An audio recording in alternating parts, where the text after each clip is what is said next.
ABP news पर हाजिर हूं मैं रुमाना इसार खान और मेरे साथ यहां स्टूडियो में एक ऐसे कलाकार मौजूद हैं जिन्हें किसी परिचय की जरूरत नहीं है। मनोज बाजपेयी साहब हमारे साथ यहां मौजूद हैं। बहुत स्वागत आपका एबीपी न्यूज में। फिल्म आई है मनोज बाजपेयी जी की, नाम है भैया जी। और बड़ी बात यह है कि इस फिल्म के साथ बॉलीवुड में अपने फिल्मी करियर का शतक मनोज बाजपेयी जी लगा रहे हैं। और उससे भी बड़ी बात यह कि आप सोच रहे होंगे ये रोमाना पॉलिटिकल शो करती है, अचानक से फिल्म में भैया जी के साथ क्यों बैठ गई है। तो भाई साहब हल्के में मत लीजिएगा, ऐसे भैया जी हैं जो सत्ता वालों को विपक्ष में बैठा देते हैं और विपक्ष वालों को सत्ता में ले आते हैं। खासियत है क्या भैया जी की, यही बता दीजिए पहले आप। भैया जी बहुत ही चहेते हैं अपने समाज में, अपने गाँव में, अपने इलाके में, अपने ज़िले में, अपने राज्य में। तो और थोड़े से काफ़ी सख्त किस्म के इंसान रहे हैं अपने दिनों में, लेकिन अभी परिवार के साथ हैं और परिवार की जिम्मेदारी उनके ऊपर है। अब वो क्या हादसा होता है और क्या होता है उनकी ज़िंदगी में जहाँ पर उनको अपने पुराने दिनों में वापस जाना पड़ता है, इसकी पूरी कहानी है। अपने क्षेत्र की कहानी है, अपनी मिट्टी की कहानी है, अपने परिवार की, अपने रिश्तों की कहानी है। मनोज भाई ये रियल लाइफ से ली गई कहानी है, मतलब पता नहीं, मैं देखिए हो सकता है गलत हूँ, आपके शायद किसी मित्र पर आधारित है ये नहीं, मेरे किसी मित्र पर नहीं अच्छा, है। नहीं, एक न्यूज़ आइटम मैंने पढ़ी थी जब मैं थिएटर करता था तब।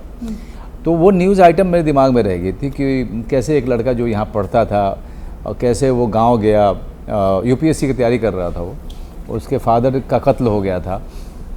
और जब वापस गया तो उसकी माँ ने उसको बहुत फोर्स किया कि रुक जाए और बदला ले।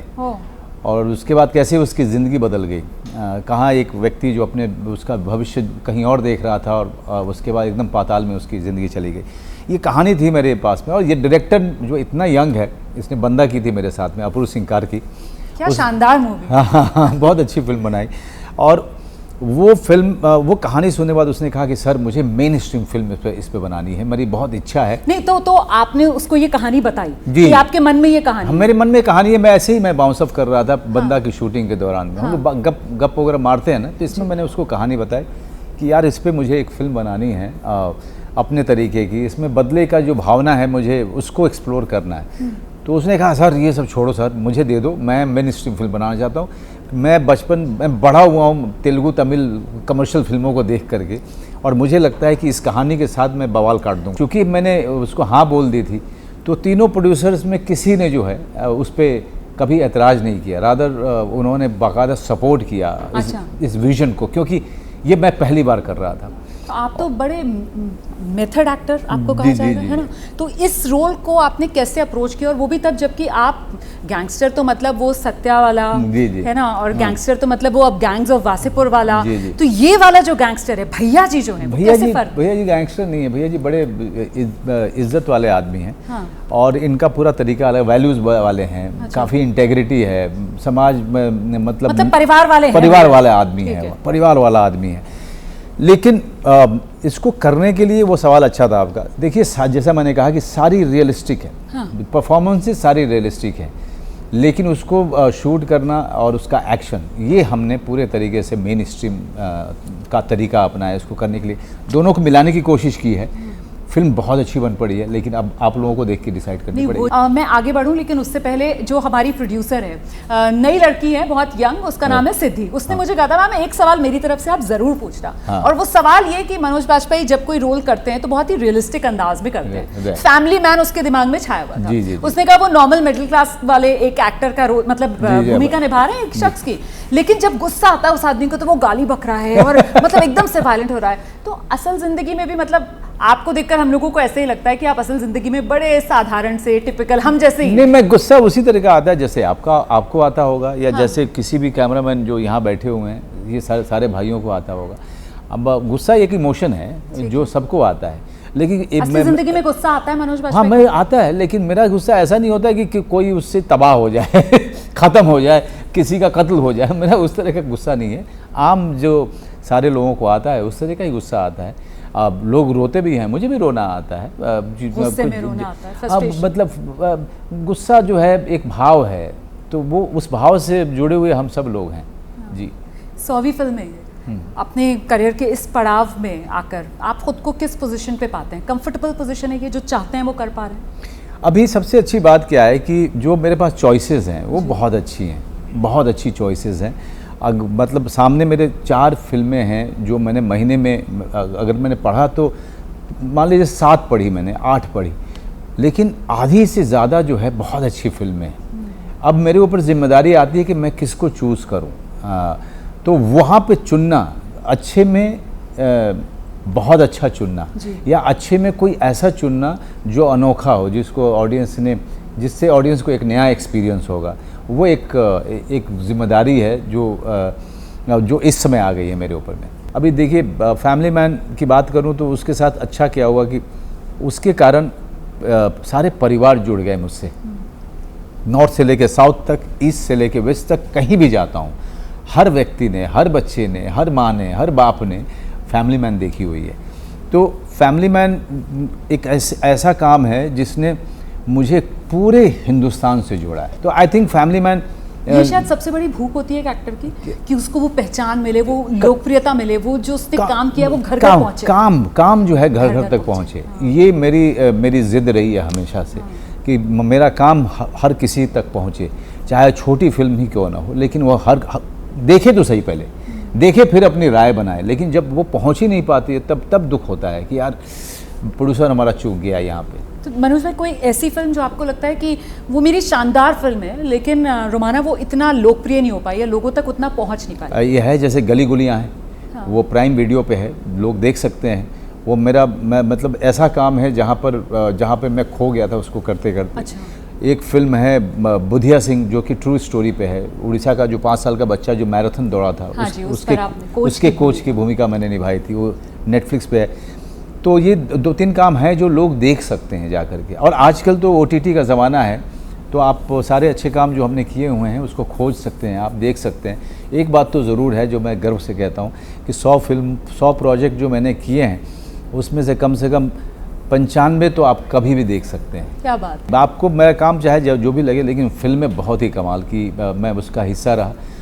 ये जो फिल्मोग्राफी जिसको कहते हैं वो बनाने में इतने साल लग गए कि जहाँ पर मैं मुड़ के देखूं तो मुझे गर्व हो कि हाँ, मैं इन फिल्मों का हिस्सा रहा।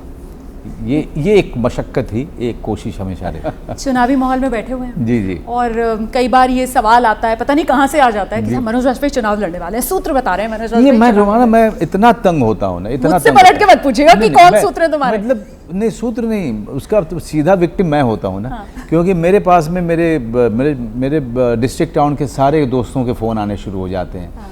वहाँ पे जितने उम्मीदवार हैं आपके किसी भी पार्टी के, सबके फ़ोन आने शुरू हो जाते हैं कि भाई तुम लड़ रहे हो क्या। एक बात मुझे बताइए ना प्लीज़, ABP न्यूज़ के दर्शकों को सबसे ज़्यादा कयास कौन सी सीट पर लगता है कि आप यहाँ से चुनाव लड़ेंगे, जहाँ से वो फ़ोन आते हैं आपको? 2-3 सीटों से लड़ते। बताइए ना प्लीज़, उन लोकसभा सीटों का नाम बता दीजिए बस, और कुछ नहीं। कांग्रेस से भी लगता है, बीजेपी से भी लगता है। पार्टियां नहीं पूछ रही मैं, मतलब वो सीटें कौन सी हैं जहाँ पर कहा जाता है इस सीट से लड़ रहे हो क्या तुम चुनाव, मतलब कौन सी सीट? डिस्ट्रिक्ट टाउन में जहाँ से हूँ, बेतिया से। हाँ, वो बेतिया से ज़्यादातर लोग कयास लगाते हैं कि मैं वहीं से लड़ूंगा, क्योंकि जाहिर सी बात है वो डिस्ट्रिक्ट टाउन है मेरा, और वो एक ऐसी सीट है जहाँ से लोगों को लगता है कि मनोज वाजपेयी यहाँ फिट होता है। हाँ, यहाँ से चुनाव लड़ेंगे तो जीत जाएगा। हाँ, जीत जाएगा वो। और वहाँ के भी लोकल समीकरण भी होते हैं ना। हाँ। तो सबको तो आप जाति में फिट होते हैं, मतलब बिहार तो चुनाव तो जाति, लोकल समीकरण जो है सिर्फ जाति नहीं होती है, और भी कई सारी चीज़ें होती हैं जो लोग समीकरण बनाते रहते हैं। और मुझे हंसी आती है कि यार 26 साल से कह रहा हूँ कि मेरा कोई एम्बिशन नहीं है। मेरे अपने एनालिसिस होते हैं, मैं सब चीज़ों पे नज़र रखता हूँ, लेकिन मैं दोस्तों के बीच में बात करता हूँ। मैं उसको जो है वो मेरा कभी एम्बिशन नहीं बना कि मैं राजनीति में जाऊँ, क्योंकि मैं बिहार से हूँ। छोटे गांव में पैदाइश है, परवरिश मेरी ऐसी हुई है जहाँ पर राजनीति और सिनेमा 2 ही चीज़ों के बारे में बात होती थी, और सब ऐसे बात करते थे जैसे कि वो बगल में ही बैठे हुए हैं प्रधानमंत्री के या चीफ मिनिस्टर के। तो मैं उस जगह से, उस घर में पला बड़ा हूँ, तो मेरी समझ जो है थोड़ा सा रुझान जो है उस तरफ की बातचीत पे या वो ज्ञान लेने में ज़रूर है। मज़ा आता है, मतलब पॉलिटिकल चर्चा में। हाँ, पॉलिटिकल चर्चा है, मुझे बहुत या मैं देखने में बहुत मज़ा होता है। अब मैं आप लोगों के इंटरव्यू आप लोग कर रहे होते हो, या फिर ग्रुप कन्वर्सेशन या डिबेट चल रहा होता है, वो भी देखता रहता हूँ मैं, और तो इससे मुझे ज्ञान मिलता रहता है। तो वो मेरा इंटरेस्ट इसलिए है क्योंकि मैं उस तरह के परवरिश में पला बड़ा हूँ। अच्छा, आपकी फिल्म आ रही है और मुझे पता है कि एक्टर्स पे कितनी बड़ी जिम्मेदारी होती है। कोई कंट्रोवर्शियल बयान मैं आपसे नहीं निकलवाना चाहती हूँ, ना मैं ऐसी उम्मीद कर रही हूँ। मैं बिहारी आदमी हूँ, दूंगा ही नहीं, ठीक है। लेकिन फिर भी ये जो चुनावी माहौल है, इस पर जो आप कहना चाहें, मतलब इस पॉलिटिकल एटमॉस्फेयर को लेकर आप क्या महसूस कर रहे हैं, कुछ सेंस कर रहे हैं किसी भी मुद्दे पर, प्रचार पर, पॉजिटिव भी बोलना है, नेताओं की मेहनत पर? मैं सिर्फ यही कहता हूँ कि यार जो भी हो प्रजातंत्र बचे रहना चाहिए, लोकतंत्र बचना चाहिए, बस जो भी हो, सारा कुछ यही है। ठीक है, कोई नेता जो आपको बहुत पसंद है, अगर आप नाम लेना चाहें, अलग अलग पार्टियों के 2-3 नेताओं के नाम ले लीजिए। अभी छोड़ दीजिए, क्योंकि अब चुनाव का माहौल है, आचार संहिता भी लगी हुई है। हमारे आपके ऊपर थोड़ी लगी है कि हम अपनी पसंद ना बता पाए। पत्रकार उससे अलहदा है। ठीक है, हाँ, इसलिए जो उसको छोड़ दीजिए। अच्छा, वोटर कहाँ के हैं आप, ये बताइए। अभी तक मुझे आपकी उंगली पर स्याही का निशान नहीं दिख रहा है। अभी मुंबई में हुआ कहाँ? मुंबई के वोटर। हाँ, 20 तारीख को मुंबई का है, इसलिए हमने 20 तारीख को अपना प्रचार नहीं रखा है। क्या बात? भैया जी का प्रचार उस दिन स्थगित है, उस दिन हम सिर्फ वोट देने जाएंगे। प्रजातंत्र का इतना बड़ा उत्सव है और हमें ये समझना चाहिए कि प्रजातंत्र की सबसे बड़ी पहचान है कि ये यहाँ चुनाव होते हैं, और अगर आप इसको मिस करेंगे तो इसका मतलब ये है कि प्रजातंत्र आपके लिए सिर्फ एक डेफिनेशन मात्र है, उस पे आपका कोई योगदान नहीं है। सही। तो प्रजातंत्र को बनाए रखने के लिए हर वोटर का योगदान होना बहुत ज़रूरी है। क्या बात है। और क्योंकि हम पहले ही कह चुके हैं कि साहब नियम तो बनते ही टूटने के लिए हैं, तो भले ही अभी तक राजनीति में नहीं आए, अभी तक सिर्फ दोस्त यार फोन करके और जो बाकी उम्मीदवार होते हैं उस इलाके के वो ऐसे ही पसीने पसीने होते हैं, लेकिन अभी तक ये जो नियम आपने बना रखा है, मतलब आने वाले समय में अगर टूट भी जाए तो कोई हैरानी वाली बात नहीं है। निर्वाणा, मैं तो सोच रहा हूँ कि कुछ सालों के बाद सब छोड़ के मैं पहाड़ पे जो है अध्यात्म के लिए जाऊँ। कहाँ मुझे राजनीति में लेके जाएंगे? कोई पॉलिटिकल ट्रांजिशन नहीं सोचता? कोई नहीं, मेरे अंदर में है ही नहीं, मेरे डीएनए में नहीं है। मैं शांत जिंदगी गुजारने वाला आदमी हूँ। तो फिर तो एक्टिंग कभी नहीं छोड़ पाएंगे आप, फिल्मों में नहीं तो थिएटर करेंगे, कहीं पहाड़ पर जाकर अपनी टोली बना। हम मतलब वहाँ पर बच्चों के साथ वहाँ पे वर्कशॉप करना, वहाँ पे मेडिटेशन करना, ये मेरा अंतिम ध्येय ये है, अंतिम मकाम ऐसे देख पाता हूँ मैं अल्मोड़ा के पास कहीं थोड़ी छोटी सी ज़मीन लेकर के वहाँ पे रहना।